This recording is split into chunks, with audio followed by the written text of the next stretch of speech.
இன்னொரு நண்பர் கேட்டிருந்தாரு, சார் எனக்கு வந்து 7ஆம் வீட்டில் லக்னத்திற்கு 8ஆம் பாவகாதிபதி இருக்காரு.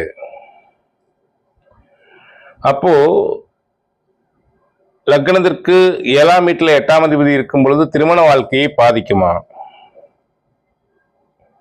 அப்படிங்கிறது கேட்டிருந்தார். கட்டாயம்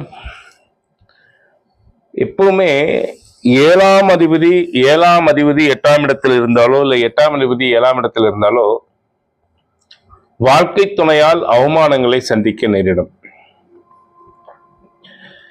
8ஆம் இடம் என்பது நம்முடைய கற்பனைக்கு அப்பாற்பட்ட பாவகம். 7ஆம் அதிபதி 8ல இருந்தாலோ இல்ல 8ஆம் அதிபதி 7ல இருந்து 7ஆம் அதிபதி பாதிப்படைந்திருந்தார்,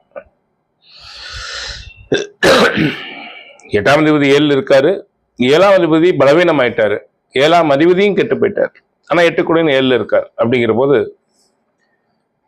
திருமண வாழ்க்கையினால் கற்பனை கூட பண்ணி பார்க்க முடியாத அளவுக்கு ஜாதகருடைய வாழ்க்கை துணையால் ஜாதகர் அவமானங்களை சந்திக்க நேரிடும், சங்கடங்களை சந்திக்க நேரிடும். இயல்பான திருமண வாழ்க்கை இல்லை. ஆனா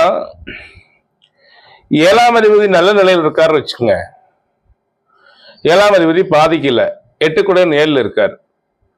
அங்க திருமணத்திற்கு பிறகு ஜாதகர் வெளிநாட்டில் வாழக்கூடிய வாய்ப்பு, இல்ல வெளியிடத்திலிருந்து பெண் எடுக்கிறது இல்ல மாப்பிள்ளை பார்க்கறது, இந்த மாதிரியான ஒரு அமைப்பு அப்படிங்கிறது ஏற்படும்.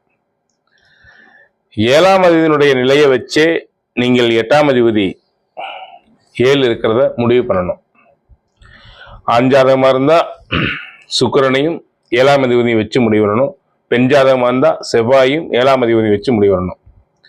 இது கெட்டிருந்தாலே ஆணுக்கு களத்திர காரணம் களத்திர ஸ்தானாதிபதியும், பெண்ணுக்கு களத்திர காரணம் களத்திர ஸ்தானாதிபதியும் நல்லா இருக்கும் பொழுது 8ஆம் அதிபதி 7ல் இருக்கும் பொழுது சில சங்கடங்களை கொடுத்தாலும் வாழ்க்கை பெரிதும் பாதிக்கப்படுவதில்லை.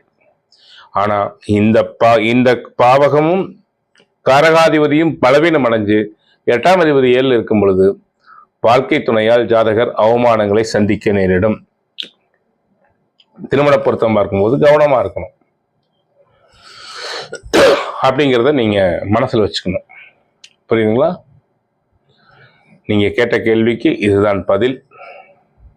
எப்பவுமே அந்த பாவகம், அந்த பாவகாதிபதி காரகாதிபதி இது ஸ்ட்ராங்கா இருந்து, இல்ல அந்த பாவகத்தை லக்ன சுப கிரகங்கள் இயற்கை சுபரா இருந்து லக்ன சுபரா இருந்து பார்த்தாங்கன்னா விசேஷம்.